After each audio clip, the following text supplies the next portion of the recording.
Целта на това видео е да ви представя възможностите на модула за терца в Juicy Sound Total Solo Sampler. Модула за терцата работи в повечето от режимите, в които може да работи семплера, като изключение правят само Portamento GS режимите, Portamento GS и GS2, както и двата режима за бас и режима Stradivarius и виолин. Във всички останали режими модула за терцата може да се ползва пълноценно. Модула за терцата може да свири терца, както може да свири и основен тон, заедно с основната бленда, т.е. унисон. Също така може да свири и терцовата бленда с звук различен от основната, т.е. може да смесвате два звука едновременно. Сега ще ви покажа тия всички неща как може да стават.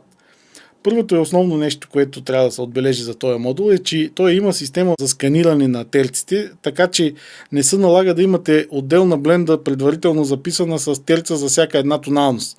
Ето как става това. Сканирането на терците се активира с натискането на Enter, задържането и натискането на звездичка едновременно с Enter. На екрана се размигва буквата Т, което означава, че семплера е влязъл в режим на сканиране на терца. Сега от вас се очаква да натиснете акорд от 3 тона, с които задавате едновременно и тоналността и вида на лада, в който искате да има терца. В случая избрахме до мажор и вече имаме терца в до мажор. Ето ново сканиране. Сега ще изберем ре и джаз. Ето, сега ще изберем примерно ми минор. Така, по този начин става избирането на терци във всички тоналности. Сега, включването и изключването на терцата се прави с бутон звездичка. Ето го. Като когато натискате бутона без комбинация с Enter, той само включва, ако е изключена до момента, включва и изключва терцата. Като когато я включва последната избрана терца чрез последното сканиране. Т.е. семплера помни коя е била последната използвана терца. Вие може да свирите на терца. Аз не я помня, семплера я помни. Ето го вече, знаем, че сме в до мажор. Така, мога да изключа терцата, да нямам терца и след това мога да я включа отново, без да се налага да я сканирам наново. Ново сканиране се налага тогава, когато искам да сменя лада или тоналността. Сега да разгледаме подробно менюто за терците. Менюто за терците е достъпно чрез комбинация от Numlock и звездичката. По този начин влизаме директно в менюто за терците. Ето какво прави всяка точка от това меню. Първата точка, която се вижда на екрана, това е статуса на терцата. Съответно там може да бъде включена или изключена. Ето е включена, ето е изключена. Така, включваме терцата. Следващото, това е модето на терцата. Тук имаме две възможности. 0 и 1. При моде 0 модула свири едновременно и основния глас и терцовия глас. Ето го. Сега свири двата. При моде 1 свири само терцовия глас. Идеята да имаме такъв режим е, че ако правите комбинация от семплера и свирката, с която го командвате звук от свирката отвътре, тогава може свирката да свири основния глас, както си го прави обикновено, а модула да свири само терцата. Следващата точка, това са ладовите, които са зададени в семплера. Значи имаме 6 различни вида ладове предварително програмирани, плюс един узер вид, който всеки може да си го програмира сам, както намери за добре. Значи, програмирането на узер лада става като първо се избере узер лад на ръка, след това се обходят всички параметри и когато е избран узер лада, семплера автоматично влиза в следващото меню, в което ви представя клавиатура и вие на всеки един тон може да кажете семплера кой друг тон да свири. Ето, в случая на основна нота до е избрано да свирим, да кажем, терца нота ми.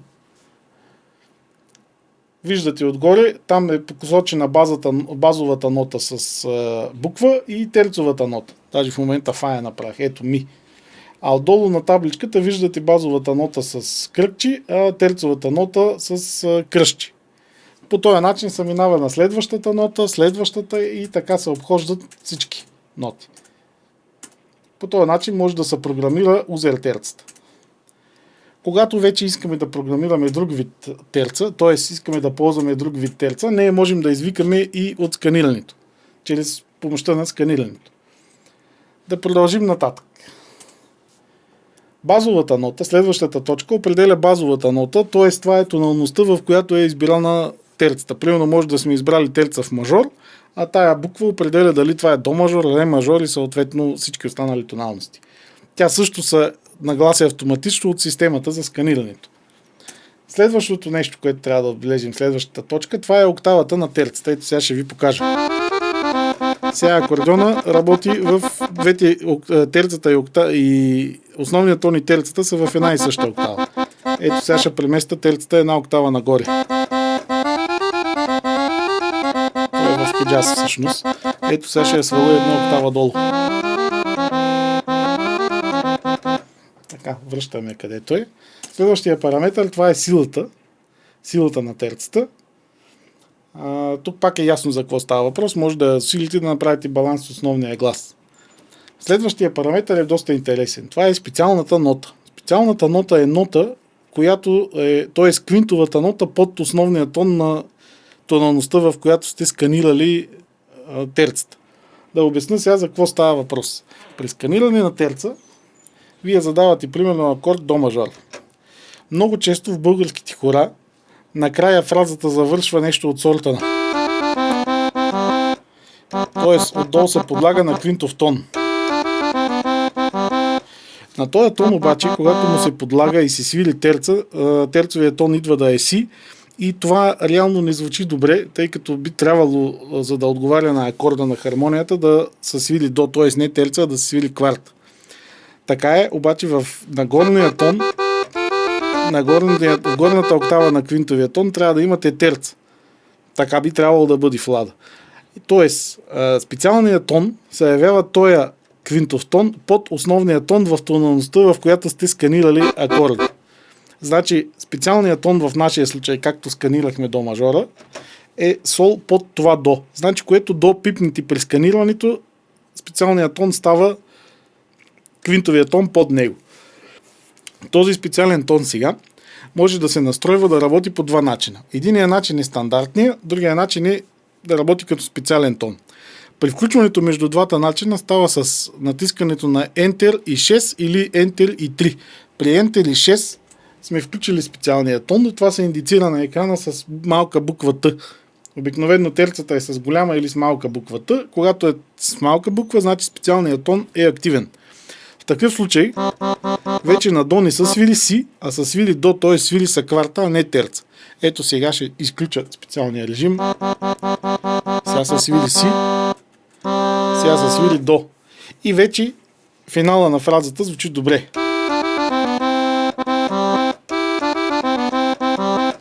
Така, това много често се ползва за завършек на фразите в българската музика. Това, пак както казах, засяга само долния тон, долното соло. На горното соло, както и на другото соло, всичко си е вече съвсем нормално и то си работи по съвсем нормален начин, както се очаква да работи от модула за терцата. Включването и изключването, както казах, става от Enter 6 и Enter 3, като включването и изключването е глобално, т.е. веднъж включено и изключено остава така, докато се промени отново на ръка, т.е. не се записва никъде. Сега ще ви покажа как може модула на терцата да го ползвате така, че терцата да бъде с друг звук, различен от оригиналния звук. Това става последния начин. Пускате примерно първо една терца. Айде да пуснем едно сканиране пак в до мажор. В момента имаме акордеон и терцата е също с бленда акордеон. За да сменим звука, трябва да направим следното. Влизаме в менюто на терцата и отиваме на най-последния параметър отдолу. Това е зоната, от която свири терцата. В една бленда може да имате до 14 зони. На всяка една от тия 14 зони има по един мултисемпъл. Мултисемпъл е наредба на семпли по една цяла клавиатура. Кой е мултисемпъл? Определя какъв ще бъде и звука на тая зона. В случая, щом е параметър нагласен на стойност ORG, това означава, че и терцата ще свири със същите звуци и със същите мултисемпли, с които свири и главната бленда. Можем обаче да променим тази възможност, като насочим терцата да свири от друга зона, т.е. най-добре е да бъде зона, която е свободна и не се ползва от оригиналната бленда. Значи, как става? Най-лесно става, като пробваме и търсим коя зона е свободна. Ще разберем, че сме намерили свободна зона, когато терцата спре да работи. Ето, зона 1 е заета от основния звук, зона 2 явно е свободна, защото терцата вече спря. След това отиваме в менюто за зоните. Това става с Numlock и 1. В менюта за зоните виждаме, че на първа зона имаме мултисемпъл с номер 0001, демек акордеон. Сега отиваме на зона 2, ето, сменяме коя зона редактираме и отиваме да избираме мултисемпъла, който е сложен на тая зона. Няма сложен, в момента и зоната мълчи. Ето, сложихме същия мултисемпъл като в първата зона, т.е. в момента имаме реално същия акордеон. Така, обаче ние вече можем да променим това и да пуснем съвсем друг звук. Ето. Някъде назад имат саксофони, кавали и т.н. Ето, тук имаш.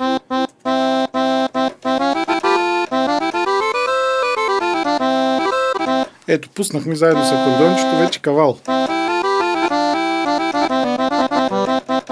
Така.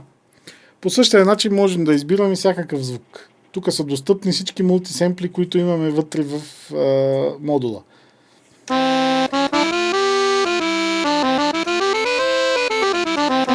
След като сме избрали звука, примерно този саксофон, може да отидем да му сменим баланса, т.е. да го усилим, намалим или примерно да му сменим октавата. Ето. По този начин може да си изберем втори звук и блендата да бъде от два различни звука. Цялата тая настройка се запомня заедно с блендата, така че когато извикате тая бленда и пуснете терца на нея, тя ще дойде с двата различни звука, както сте я нагласили. Последното, което трябва да отбележим за терцата, това е, че терцата има вид заключване и отключване. Тоест, когато извършим сканиране на терцата може да се заключи. Така че когато извикаме нова бленда, ако има на нея записана терца, тя няма да се вземе предвид и ще остане тая, която сме извикали с сканирането. Дали терцата да бъде заключена и отключена се определя на глобално ниво от менюто глобал. Ето, влизаме в менюто глобал и предпоследната точка, мисля, на менюто, в което са вкарани разни такива допълнителни настройки. Ето го, открия глобал сетъп, влизаме вътре и последната точка определя дали терцата да бъде заключена или да не са, т.е. дали автоматично терцата да се заключва при всяко ново сканиране. Значи, пак обяснявам, защото е малко сложно за разбиране. Когато извършим ново сканиране, терцата се и заключва, така че когато сменим друга бленда, ето сега ще го покажа, в момента е включено да може да се сканира, пускаме да се сканира, натискаме акорд и свирим с този акордеон, който бяхме нагласили заедно с акса преди малко. Сега извикваме нова бленда, която по принцип не е записана с терца. Обаче на нея също имаме терца, защото ние вече сме заключили терцата и тя ще стои така заключена, докато я спрем, или докато я отключим, или докато извършим ново сканиране. Другата възможност, която имате с модула за терцата е да го управлявате директно от бутоните, които имате до pitch bend на синтезаторите на Korg. Това са на моделите PA, PA80, 1X, 2X, 3X, там нагоре всичките имат едни бутончета, които се намират до pitch bend. Тези бутони могат да изпращат Control Change съобщение и ако бъдат нагласени да изпращат Control Change 12 и Control Change 13, могат да бъдат нагласени да заместват нормално натискане на бутон звездичка, т.е. включване и спиране на терцата. Също така и Enter плюс звездичка, т.е. пускане на режим за сканиране на терца. Така по този начин изобщо няма да имате никаква нужда да пипате семплера или клавиатурката по време на свирене, тъй като активирането на терцата става от тия бутони. Какво е нужно да се настрои, за да работи тази функция? На семплера трябва да се влезе в менюто глобал. Ето, влизаме в менюто глобал и на MIDI Filter 2 имаме точка на втората страница, която обозначава по какъв начин семплера да интерпретира постъпващите Control Change съобщения. Последната възможност на тази точка е PA-Hix. Това е специално за коргови PA-Hix нагласено, така че техните бутони да влияят на тези две функции. Семплера вече е нагласен. Не трябва да се забравя, че ако искаме да остане така и при следващото му включване, трябва да отидем да запишем глобала. В Korg трябва от настройките на Korg да се направи тези две бутона да изпращат Control Change 12 и Control Change 13. По този начин вече те ще заместват сам натиснат бутон звездичка и комбинацията от Enter плюс звездичка